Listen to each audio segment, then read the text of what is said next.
Génesis García y hoy les vamos a hablar acerca de la enfermedad del Parkinson. Este es un trastorno neurodegenerativo y complejo.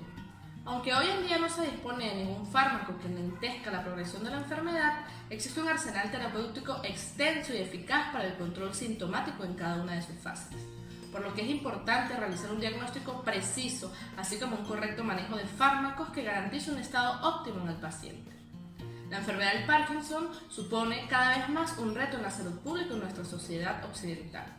Por eso, en esta revisión pretendemos actualizar los aspectos clínicos y diagnósticos fundamentales de la enfermedad del Parkinson, así como las principales estrategias terapéuticas disponibles. Para comenzar, debemos de saber que el Parkinson es un proceso neurodegenerativo que aparece mayormente en la edad adulta. Es la segunda enfermedad neurodegenerativa más frecuente por detrás de la demencia tipo Alzheimer. Su etiología es completamente desconocida y la causa subyacente sería la combinación tanto de factores ambientales como genéticos. Esta enfermedad se caracteriza por la pérdida progresiva de neuronas dopaminérgicas de la sustancia negra pars compacta del mesencéfalo. Además, hay presencia de inclusiones intracelulares llamadas cuerpos de Lewy y una alteración en la fisiología normal de los ganglios basales. Dentro de las características tenemos al temblor en reposo, rigidez, lentitud y disminución de los movimientos, así como finalmente una marcha y inestabilidad postural. El diagnóstico es completamente clínico y el tratamiento tiene como objetivo restaurar la función dopaminérgica en el cerebro con levodopa más carbidopa y otros fármacos. La enfermedad de Parkinson por lo general es idiopática. La edad de inicio promedio es de 55 años de edad y esta puede afectar alrededor del 0,4% de las personas mayores a los 40 años, el 1% de las personas mayores a los 65 años y el 10% de las personas mayores a los 80 años. Dentro de los tipos de Parkinson tenemos el parkinsonismo juvenil, que es inusual y comienza durante la niñez o la adolescencia. El inicio es entre los 21 y 40 años de edad y se llama enfermedad del Parkinson de inicio temprano o juvenil. Las causas genéticas son más probables en la enfermedad del Parkinson de inicio juvenil que en las de inicio tardío.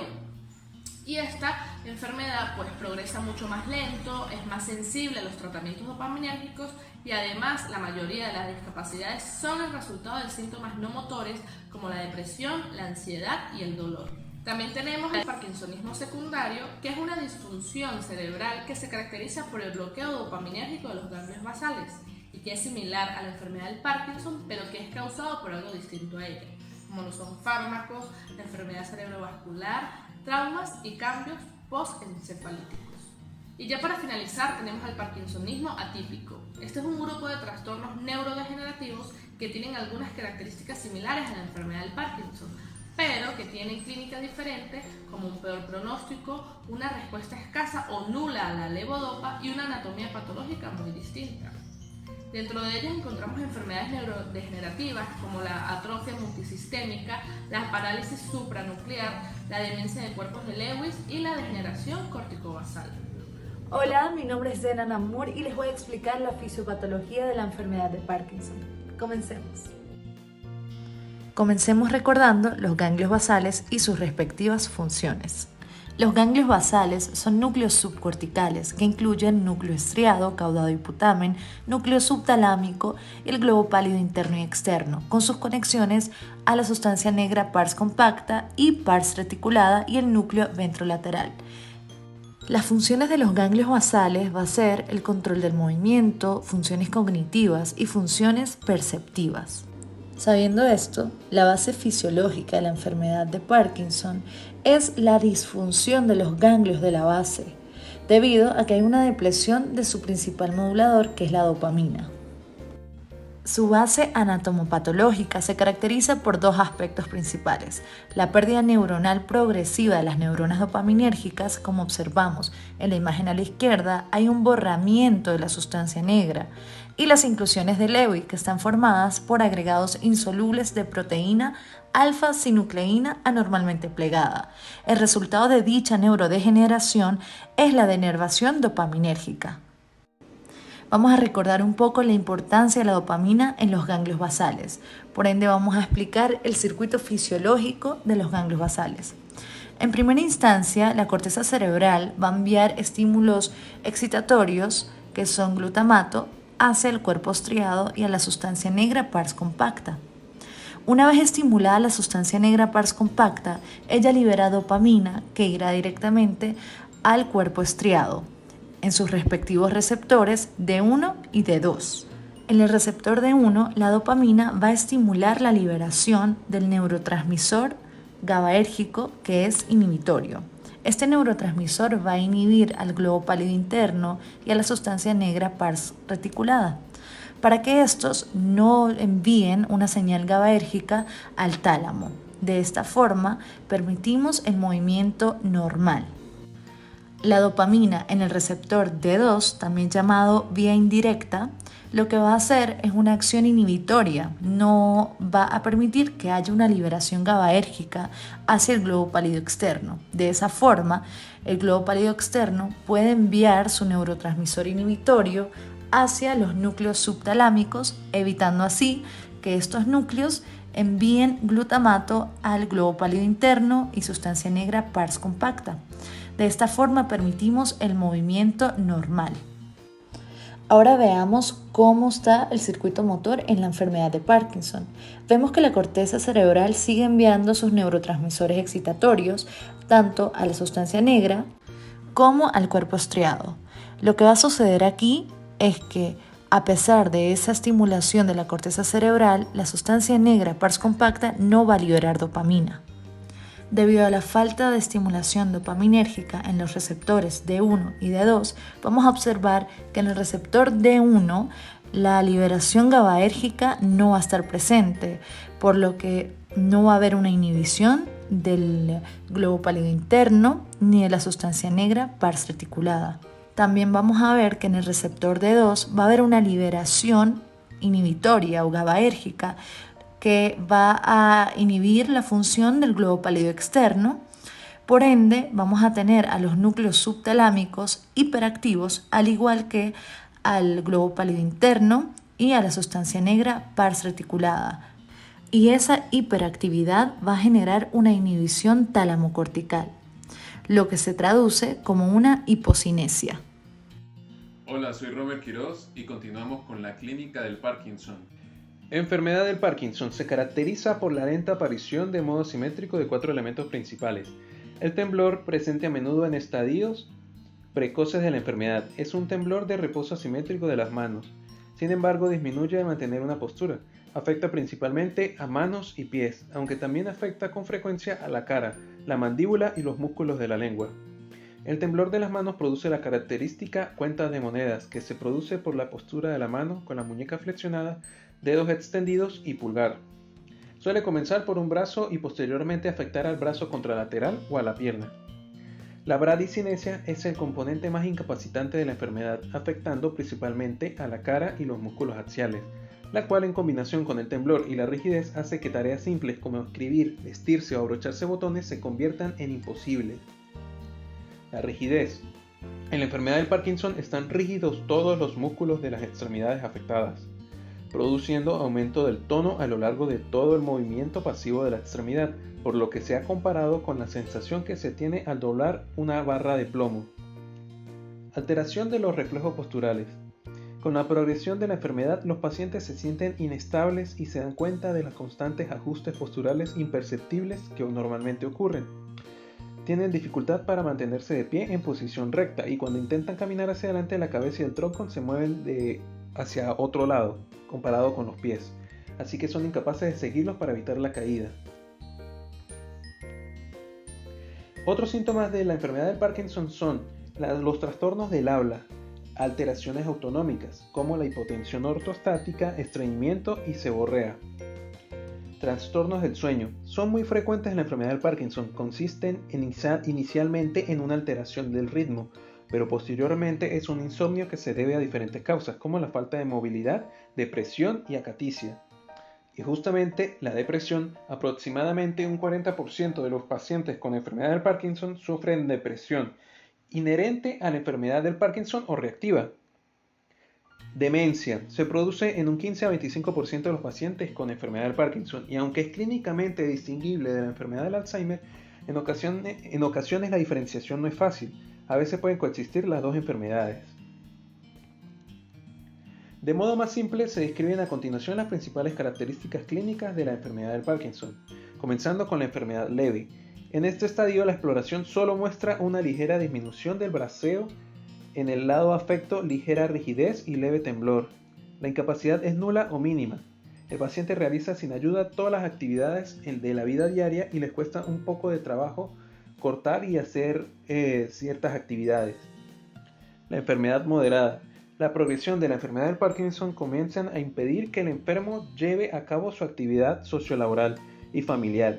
Al paciente puede costarle mucho trabajo realizar ciertas actividades, pero ahora ocasionalmente necesita ayuda.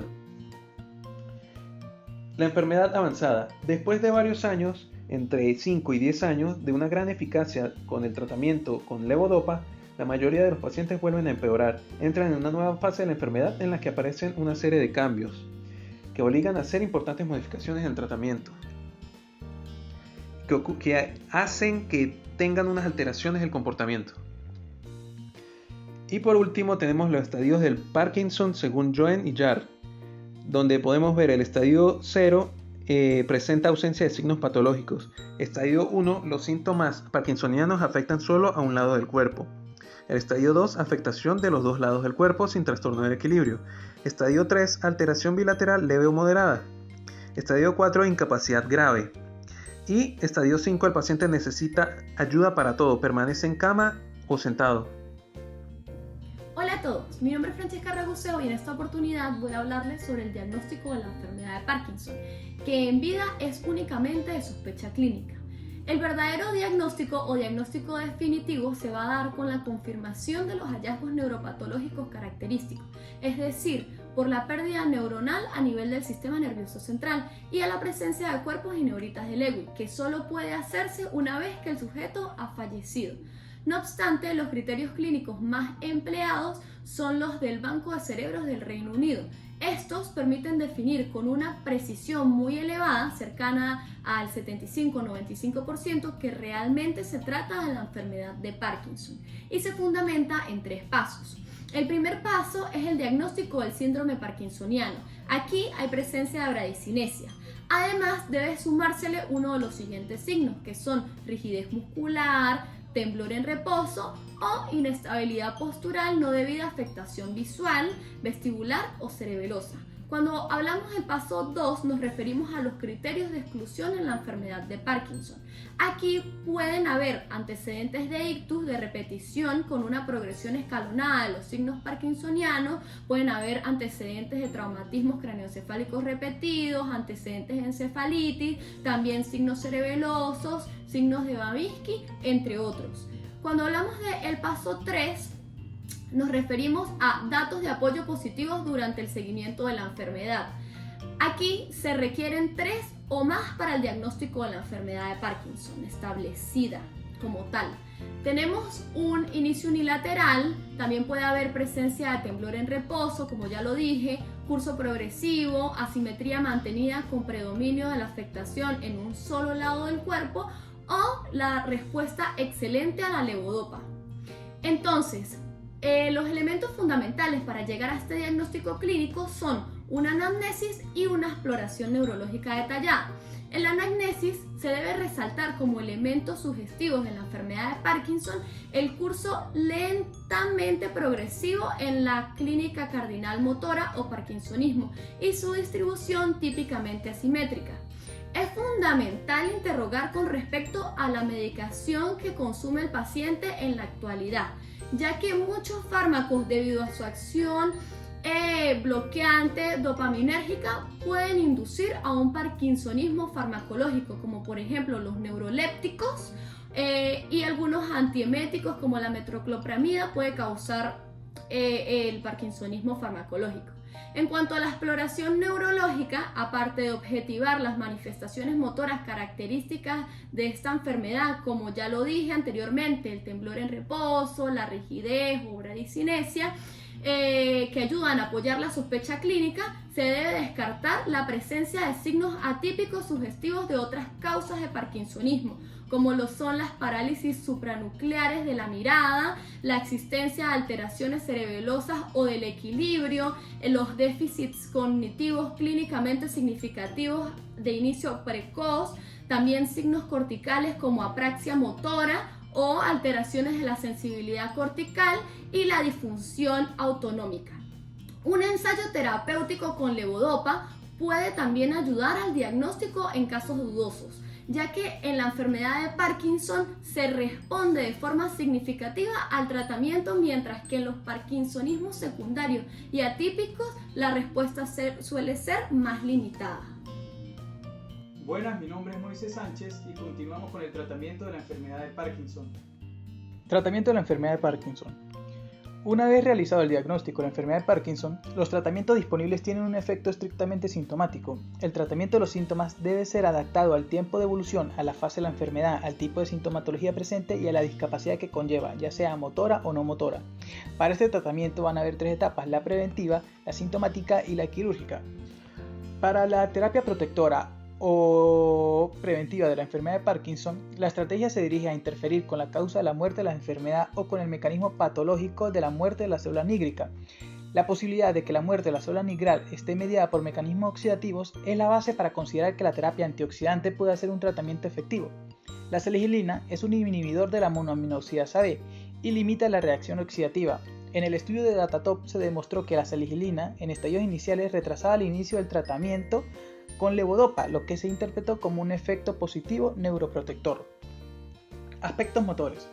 Para el tratamiento sintomático de la enfermedad de Parkinson, ya en esta se precisa que se ha perdido al menos un 80% de las células de la sustancia negra, por lo que el putamen ya no le llega dopamina. El objetivo de la terapia sintomática es mejorar la incapacidad funcional. En general, el tratamiento sintomático se debe comenzar cuando el paciente comienza a experimentar incapacidad funcional. El objetivo no es eliminar todos los signos y síntomas, lo cual no puede ser posible, sino mantener una situación funcional aceptable. Hay gran cantidad de fármacos que se pueden usar para el tratamiento sintomático de la enfermedad de Parkinson, como lo sería la levodopa. La levodopa, o precursor oral de la dopamina, es el gold estándar y fármaco más eficaz para el tratamiento de las manifestaciones motoras de la enfermedad de Parkinson.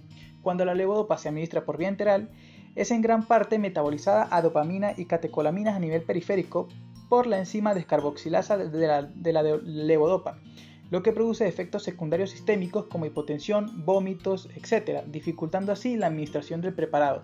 Por este motivo, todos los preparados actuales de levodopa añaden un inhibidor de descarboxilasa periférica. Otros fármacos también demostraron eficacia en la enfermedad, tanto en aspectos motores como en aspectos no motores. Entre ellos destaca la racigilina y los agonistas dopaminérgicos no ergóticos como la rotigotina, pramipexol y ropinirol. Normalmente, la decisión de empezar el tratamiento se debe individualizar y consensuar con el paciente. En estadios iniciales de la enfermedad puede comenzarse con racigilina en monoterapia. Sin embargo, debido a que su efecto sintomático es relativamente reducido, se puede combinar con agonistas dopaminérgicos o con levodopa. A medida que la enfermedad va progresando, la dosis se va optimizando según el rango terapéutico habitual de cada fármaco, y cuando esto ya no es posible en monoterapia, es habitual asociar otro fármaco o, en el caso de que no se esté administrando, iniciar el tratamiento con levodopa. La elección de iniciar agonistas o levodopa suele hacerse en función de la edad. Los primeros se usan de inicio sobre todo en personas menores de 60 años, mientras que la levodopa se utiliza después de cuando los pacientes son mayores de edad. Es recomendable advertir a los pacientes que se debe ingerir la levodopa antes de las comidas y sin contenido gástrico, ya que la digestión interfiere con su absorción, pudiendo volverla más errática y consecuentemente afectar su eficacia. Actualmente existen cuatro tratamientos que se pueden aplicar a pacientes que no son óptimamente controlables con terapia médica convencional. Del que existe una experiencia clínica más dilatada va a ser la bomba de perfusión subcutánea de apomorfina. Esta se trata de un dispositivo que aporta de manera continua una dosis regulable de apomorfina a través de una aguja subcutánea que normalmente se coloca a nivel del abdomen. Este tratamiento ha demostrado eficacia tanto en el tratamiento de la clínica motora de la enfermedad de Parkinson, así como en aspectos no motores como lo que sea el sueño, síntomas gastrointestinales o urinarios. Otro tratamiento avanzado es la bomba de infusión intestinal de gel de levodopa y carbidopa. Tras la realización de una gastrotomía percutánea para la colocación de una sonda a nivel del duodeno Esta se conecta con una bomba de perfusión que administra de manera continua levodopa en forma de gel. El fundamento de este tratamiento es evitar el paso de la medicación por el estómago, permitiendo una absorción menos errática del fármaco y por lo tanto una estimulación dopaminérgica continua. Basándose en este mecanismo, la bomba de difusión intestinal ha demostrado mejorar las fluctuaciones motoras y reducir las discinesias, así como ser eficaz en el tratamiento de síntomas motores como el sueño, la fatiga o síntomas gastrointestinales. Un abordaje conceptualmente distinto es la estimulación cerebral profunda de los núcleos del cerebro. Tras mostrar eficacia en el tálamo para el control de distintos tipos de temblor, la estimulación bilateral del núcleo subtalámico mostró mejoría de todas las manifestaciones motoras de la enfermedad de Parkinson. Entre las posibles complicaciones, las potencialmente más graves son la hemorragia cerebral sintomática y la infección del material implantado. Un efecto adverso importante tras la cirugía es la aparición del llamado síndrome hipodopaminérgico, que manifiesta en forma de apatía y depresión. Actualmente, la estimulación cerebral profunda es un tratamiento aceptado y aplicado en todo el mundo, ya que ha demostrado en ensayos randomizados y controlados una superioridad frente al tratamiento médico en cuanto a mejoría de manifestaciones motoras y calidad de vida.